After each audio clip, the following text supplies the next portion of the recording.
Hey guys, Knox from 7th Hour Films back again with Hellsing Ultimate. Last time, let's see, Maxwell is waging his war on England. His war specifically. He's going after everyone. Burn all the heretics to the ground. It's not quite sitting right what he's doing with Anderson. Anderson and Integra are now headed towards the Hellsing mansion. Meanwhile, Alucard is heading towards London on the ship. And the main focus of the episode was the battle at the mansion, at Hellsing Mansion, where Saris and the Wild Geese were taking on Zorin and her vampire legion, basically. And things they're not going amazingly. The Wild Geese are starting to get plucked, I suppose. Is that right? I don't know. They're dying. They're just dying gruesome deaths. So now it's up to Saris to put an end to this madness and kill those bastards. I'd say worse, but we're still early in the video. So yeah, that was pretty much where we left off. Like always, the reaction is down in the description and in the pinned comment for your viewing pleasure. So let's go ahead and jump right into this episode of Hellsing Ultimate. Here we go. It's always been about the fun. Hurry up! Grab anything you can use to block the doors and fall back ASAP! Get Squad 2 on the radio. Move, damn it!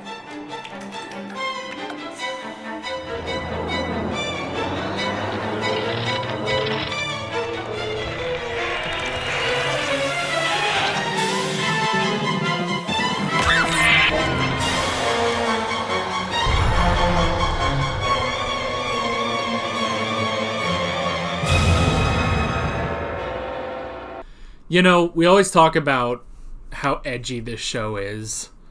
And it is. But we also talk about, like, it's a fun edgy. Boy, this episode, that was a pretty serious edgy. I mean, we got some fun edginess at the end, but good God, man. You know, if I have been stabbed in the eye with a fork, I don't think I'm going to be that horny. Apparently, a fork in that guy's eye is not enough from stopping him from feeling her. From necrophiling her. Ugh.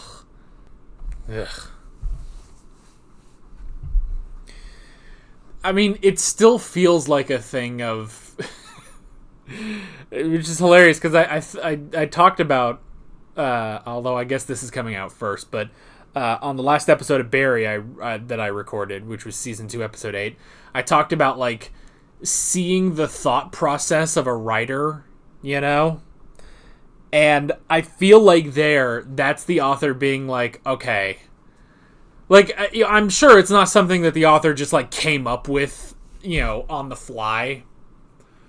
But I feel like the author was just like, all right, I'm finally getting to Saris's backstory. I've come up with like, her dad was a cop got killed, mom got killed, and she witnessed it, and it's a tragedy, you know? I swear, though, it's just like, how can I make this more fucked up? Okay? She runs with a fork and stabs one of them in the eye. Okay? Then she gets shot. Okay? Well, can it get any worse from there? She's, laying there bleeding out. I don't know. Maybe there's something that happens. I know. The guy who is currently bleeding from his eye after being stabbed by a fork decides to fuck the corpse of Saris's dead mother, who's still warm. That'll do. Like, I know... sometimes I think about, like, a writer's state of mind, and it's like, obviously, I don't know what's going on in a writer's mind, but there's just something about that where I'm like, I wonder if that is the thought of the author just being like, how dark can I make this, like, really quickly, you know? So... Okay. Well, the good news, the Dacia Sandero, Saris is now a fully fledged vampire with one person inside of her. Alucard, I mean, he takes people all the time. He'll let anyone into his body. Saris is very particular about who she lets inside of her body. And right now it's just Pip. So, honestly though, I love... Because, I love everyone with their distinct powers or their distinct weapons, And Saris has had, giant guns and stuff. And Alucard has had his gun. And then occasionally when he pulls out, weird vampire stuff. And then we have, Walter has, the wires. Anderson has the swords. Even Zorin has a scythe, The Dandy Man had cards. Luke Valentine had arrogance. But I like when they all get their own, different thing. And I like that Saris's power is unlike anyone else's, I like that because it's like she probably could regrow her arm,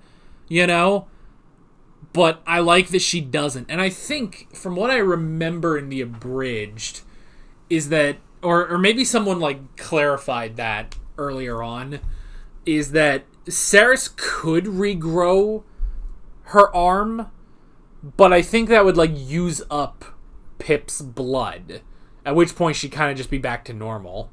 I don't know, don't quote me on that, but I like the idea that she doesn't regrow the arm and instead just lets that blood just, be out, and then she uses that, So, that's really cool. I enjoy that. Like, it's such a unique, ability, just this sort of wavy, watery, bloody, thing that she can just use for attacks, So I really enjoy that. And, at the end, I really like that when she took off towards London, she literally started flying. The blood can basically transform into anything she needs. So I like that it became wings for her to fly. That's really, really damn cool, But we got Saris and Pip's backstories. Pip, well, I said backstory, more just a memory, but for Pip, it was that, his family, they've been mercenaries for generations. And it was something he was originally against. He was being... Which, again, I find it... Which I think they did make a joke about this in the abridged. Of the kids are picking on me because they say... I don't know what accent this is, but it's but they say that you're a killer. And the grandpa's like, oh, who says that? I'll go fucking kill him. It's no. So... But that's the thing, it's because it's okay, they're mercenaries. And obviously they're not just gonna kill a random kid, but if a family, if someone is from a family of murderers who are very comfortable and okay with murdering, why would you make fun of them? Why would you make fun of even though Pip obviously was not, Pip is, just a sort of shy, normal kid, I guess ripe for bullying. I don't know, I guess bullying in general just doesn't make sense, but it's why would you make fun of a kid whose lineage for 8 generations is murder? I don't know. So that's kind of weird, but whatever. But I like the talk with his grandpa about why they do it, and it's it's not really for the money, it is for the fun, It's because they enjoy killing, And we did get, that Pip's dad is dead, and so he went off when Pip was born to go get some extra cash, and it didn't work out, So that's an interesting little note, too. And it's interesting, because you look at that and it's well, But that's exactly how Pip turned out, you know? He became exactly like him, you know? But he knew. He was like, oh, you'll come around to it one day. And he'd come back to him in the present. He's like, oh, shit, I guess he was right, you know? I do like, though, that for mercenaries, you know, it's like, oh, we do this for fun or we do this for the money and stuff. It's like, I do like how loyal they are, you know? Like, that's really cool. And because I think they even mentioned that, you know, when they were first introduced, is Integra questioning, like, mercenaries? Is that a good idea?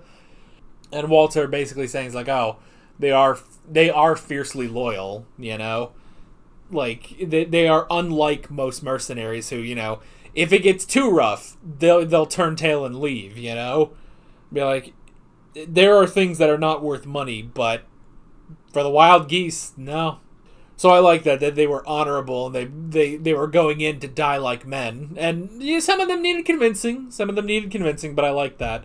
You know, it reminds me, honestly, especially when they got to the cowards, I guess, the ones that were having doubts. I did like that because it reminded me of Attack on Titan, back when Attack on Titan was actually good. And when you had, like, Erwin, and he was, you know, telling the troops, is like, no, we're going to go out there and die just to give Levi a chance to kill the Beast Titan, you know? So that was good. And then we had the illusions. Again, I don't know, like, I feel like it's almost merciful to give someone an illusion of their dead, because it wasn't a thing of like, oh, she showed him the dead child and then killed the illusion and then killed him, you know? Like, that wasn't really it, you know? Like, honestly, like, that illusion could have been worse. It could have been Sonic the Hedgehog for all we knew, you know? But anyway, yeah, so there was that. And then, yeah, we had Saris coming in, the cavalry. Which, I mean, yeah, she came in as the cavalry, it just didn't last. It didn't last. And then it did, so. Yeah, Saris just getting her ass kicked after seeing those memories. Fucking Zoran, just a bitch. I mean, like, let's face the facts that, like, Zoran probably isn't any stronger than the other artificial vampires that we faced at the beginning, you know? Luke Valentine, the Dandy Man, Rip Van Winkle, certainly. The only reason that went the way it was because it wasn't Alucard fighting you. Alucard, who is ridiculously powerful and just, you know, you can't mess with him. Whereas Saris was still all, you know, relatively new to this and wasn't even a full-fledged vampire at this point.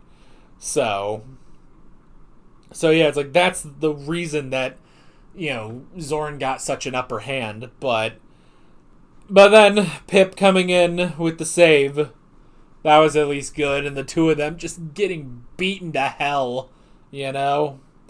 But then Saris finally did it. She finally took the blood. She finally took the blood and became a true vampire. And I love, too, because it's like, I got my reinforcements. And I love, it's like, oh, you got reinforcements? Good. Saris can show off before she kills you. Like, that was great.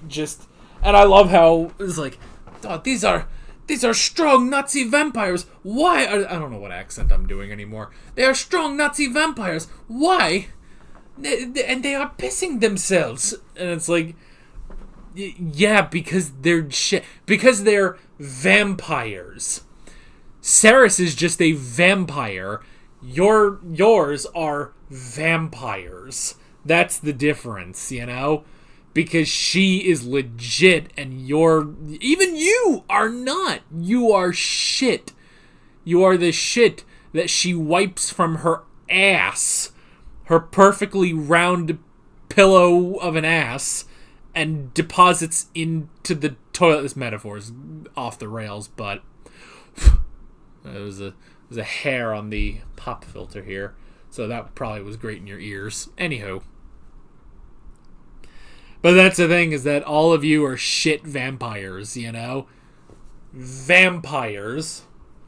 So yeah, and then she got the blood arm, which was just so fucking cool.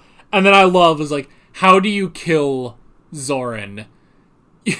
Put her against a wall and then just scrape her head out of existence. That's an interesting way of killing a vampire. I don't think I've ever seen that before. And I don't remember that in the abridged either, but that was really, really good. I really enjoyed that. I will say, and the one thing comparing this to the abridged, obviously the abridged is not a substitute for this.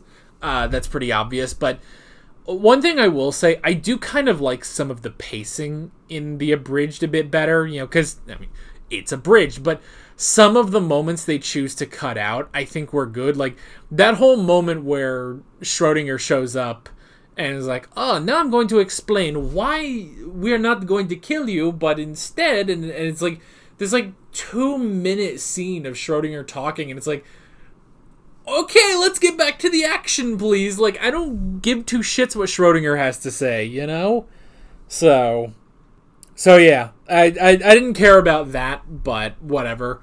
And, some of the, really goofy, cartoony moments that they choose to cut out in the abridged, I don't know. There's something about that. It's like, if I could, it would be kind of interesting, because having, an actual just abridged version of this series where, you're just cutting out superfluous scenes, that would be interesting, but there's not really a purpose to that in this, because this is such a compact, 10-episode run, so I don't know.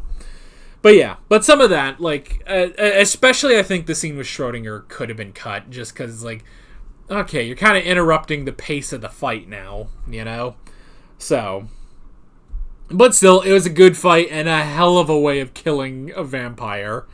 I'm sorry, a vampire, but still. And then I like at the end when she says, Pip and I were just beginning, And it's true, we don't, Sarah, she'll live for centuries. She's just getting started as a true vampire. So, and I like that those two soldiers made it out, that they survived. So, that was really good. I enjoyed that. But yeah, really, really good stuff. I really enjoyed it, and I'm excited to see where we are going next time. We got 3 more episodes of Hellsing Ultimate, and then I gotta figure out something else to watch. So, that is basically it. With all of that being said, I'm Alex from 7th Hour Films, and I will see you guys next time. Take care. Alright guys, thanks for watching this video. There's a bunch of links on screen if you want to go click around any of those. There's a playlist with all of my Hellsing reactions, as well as another video you can go click on if you want. There's also a subscribe button and a Patreon button on screen, as well as other links in the description if you want to go check out any of those. See you guys later.